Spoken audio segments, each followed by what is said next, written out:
Fala aí pessoal, sou Jorge Nicola, bem-vindos a mais um vídeo do canal. Sem perder tempo, pedi para deixar like, se inscrever no canal e ativar as notificações. Bora falar agora sobre o Palmeiras e mais boas notícias vindas do STJD. Na semana passada o Palmeiras havia chegado a um acordo com o Superior Tribunal de Justiça Desportiva para garantir que o Vitor Roque pudesse terminar a temporada sem grandes problemas, apesar daquela postagem de cunho homofóbico após a vitória contra o São Paulo. Nessa segunda-feira, Gustavo Gomes, Piquerez e o auxiliar técnico João Martins foram julgados.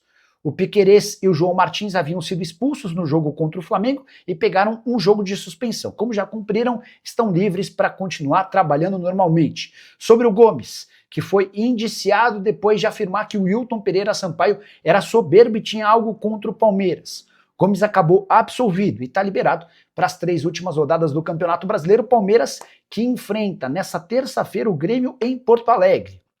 A tendência é de um time misto. O Abel Ferreira já afirmou que está mais focado na Libertadores da América. A decisão contra o Flamengo no próximo sábado. A distância de 4 pontos para o Fla tornou a situação bem delicada no Campeonato Nacional. Alvo de São Paulo e Corinthians na última janela de transferências, Pedro Rocha está de saída do Remo. O artilheiro da segunda divisão decidiu não renovar seu contrato com a equipe que acaba de garantir promoção para a Série A. E dá para dizer que o Pedro Rocha está super valorizado. Artilheiro com 15 gols, 2 a mais do que Kleber do Avaí e Carlão da Ferroviária, o Pedro Rocha ainda deu 8 assistências, tornando-se assim o segundo maior garçom. Se você somar os 15 gols e as 8 assistências, essas 23 participações fizeram dele o principal destaque da segunda divisão na temporada de 2025. Também por isso Pedro Rocha tem sido bastante assediado. Times da Malásia, Indonésia, Tailândia e Israel já procuraram para fazer oferta, mas para todos a resposta foi a mesma. Pedro Rocha decidiu que quer jogar em uma equipe grande da Série A. Atleta que já viveu bons momentos, como por exemplo com a camisa do Grêmio, mas que vinha de uma temporada praticamente inteira de lesão, até a recuperação e o grande ano com a camisa do Remo. Só para registrar, lembrar que o atleta só não deixou o Remo para jogar no São Paulo e no Corinthians na última janela de transferências, porque o Remo pediu 3 milhões de reais para liberá-lo. Quantia considerada muito alta para alguém que vivia as últimas semanas do seu contrato. Foi um grande acerto do Remo, porque o Pedro Rocha foi absolutamente decisivo, inclusive no último jogo, na vitória de virada contra o Goiás com 1 gol e 2 assistências do empresário do Pedro Rocha, Hamilton Bernard.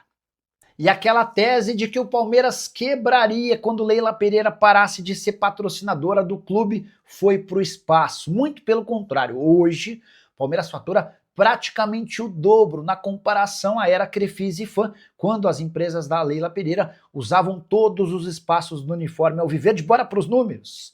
Crefisa e Fã bancavam 81 milhões de reais para terem suas marcas expostas no calção, no meião e na camisa. Hoje, Palmeiras fatura mais de 150 milhões de reais fixos com todos os seus patrocínios. Com uma observação importante, ainda existem espaços acima do peito, na barra traseira e nos meiões. Mais novo patrocínio do Palmeiras, a CIMED, que passa a ocupar o espaço no omoplata, pagamentos de 57 milhões de reais até dezembro de 27, é bom contar, porém, que nesses 57 milhões de reais há valores fixos e valores em bônus. Aqueles mais de 150 milhões de reais por ano que eu havia colocado no início desse vídeo são apenas com valores fixos garantidos. Com bônus, o Palmeiras pode ultrapassar 230 milhões de reais. Verdão tem como parceiros no uniforme Sporting Bet, Sil, Fios e Cabos Elétricos, Fictor, Uniaselv de Itália, além da própria CIMED, que virou patrocinadora. Ninguém vai perder mais dinheiro do que Abel Ferreira em caso de vice-campeonato brasileiro, se duvida, pois saiba que o técnico português deixará de faturar 30 milhões de reais ou 10 salários, prêmio prometido ao Palmeiras em caso de título da Série A do Brasileiro. Até por isso a gente percebe o Abel Ferreira super aflito, irritado, revoltado com a sequência.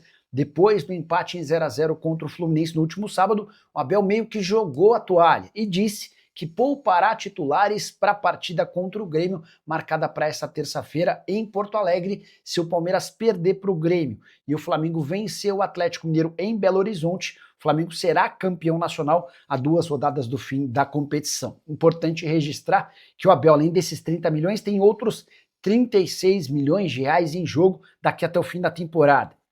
Isso porque, se o Palmeiras for campeão da Libertadores, ele tem direito a um prêmio de 12 salários, como o Abel ganha 3 milhões de reais por mês, estamos falando de 36 milhões de reais. Só que o Palmeiras chega para essa decisão contra o Flamengo no próximo sábado, em Lima, no Peru, no pior momento da temporada.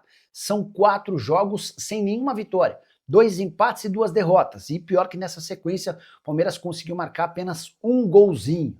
Até por isso, pessoas próximas ao Abel já não descartam que, se ele ficar sem título da Libertadores e sem título do Brasileiro, perdendo 66 milhões de reais, o treinador português pode nem renovar seu contrato com o Verdão. O que você pensa sobre todos esses números e também sobre a chance de o Abel ir embora? Já usa o espaço para comentário para registrar o que você pensa. Só não esquece de deixar like, de se inscrever no canal. Jogos nessa temporada, tem mais 5 no Campeonato Nacional, vai terminar o ano com 54 partidas disputadas. E a parceria entre Vasco e Leila Pereira acaba de se tornar ainda mais forte. Depois de emprestar 80 milhões de reais por meio da sua empresa Crefisa ao Vasco para uma série de contas que estavam vencidas, a Crefisa encaminhou mais um acordo com o Cruz Maltino, agora para fortalecimento de outras modalidades esportivas. Serão aportados no Vasco cerca de 5 milhões de reais, sendo 3 milhões para o Remo e outros 2 milhões para futsal e basquete. Importante registrar que ainda não temos a confirmação de quais as contrapartidas que a Crefisa vai ter por conta desse aporte financeiro. Vale a lembrança de que há um rumor enorme, gigante, de que Leila Pereira e seu marido José Roberto Lamáquia planejam, em algum futuro não muito distante, adquirir a SAF do Vasco. Tenho contado para vocês que, enquanto ela for presidente do Palmeiras, essa chance é nenhuma. Seu mandato se encerra em dezembro de 2027 e haveria um enorme conflito de interesses que inviabilizaria a permanência da Leila dentro do Palmeiras. Membros do Conselho Deliberativo, mesmo os mais próximos da Leila e do Lamáquia, já disseram que não aceitariam em hipótese alguma essa ideia dela assumir o Vasco da Gama. Mas, a partir do momento em que deixar a presidência do Palmeiras, aí ela vai ser livre para fazer movimentos que ela bem entender dentro do futebol. Você, vascaíno, gostaria de ter a Leila Pereira como presidente ou dona da SAF? Vale a lembrança de que a Leila, em sua infância, era a torcedora Cruz Maltina. Quero falar agora sobre o goleiro Everton. Quando é que o titular, pelo menos até outro dia, do gol palmeirense voltará a ocupar a meta? Você lembra que o Everton sofreu um problema na mão, precisou passar por cirurgia e ele voltou às atividades quase completas, sem restrições. Ainda tem uma ou outra atividade que o Everton ainda não é capaz de fazer com o restante dos goleiros, mas os trabalhos têm sido cada vez mais próximos da normalidade. E existe uma confiança dentro do Palmeiras de que o Everton pode estar à disposição para o dia 25 de novembro, última partida antes da Libertadores da América, jogo contra o Grêmio. O Palmeiras pega o Grêmio no dia 25 e enfrenta o Flamengo no dia 29. Cidade de Lima, no Peru, capital do Peru, vai receber a decisão da Libertadores da América. Diante desse cenário, dá para imaginar o Everton fazendo apenas um jogo, já sendo o titular da Libertadores? Não creio nessa possibilidade, especialmente porque o Carlos Miguel tem ido bem. A tendência é que o Carlos Miguel siga no gol e, a partir de um futuro mais distante, com o Everton completamente recuperado, eles possam disputar a posição. Não sei nem te dizer se às vésperas do jogo final da Libertadores, mesmo se estiver à disposição, o Everton terá essa oportunidade de enfrentar o Grêmio. O Abel tem sido muito cético, muito certinho em relação a essa questão envolvendo goleiros. Fala pessoal, estamos aí com atualizações importantes do Palmeiras. Se inscreva e ative o sininho para receber mais atualizações do Verdão. Deixe seu like, que é muito importante para o crescimento do canal. Utilize o espaço aqui embaixo para registrar sua opinião. Ficamos por aqui com mais esse giro de notícias. Um abraço e até o próximo vídeo.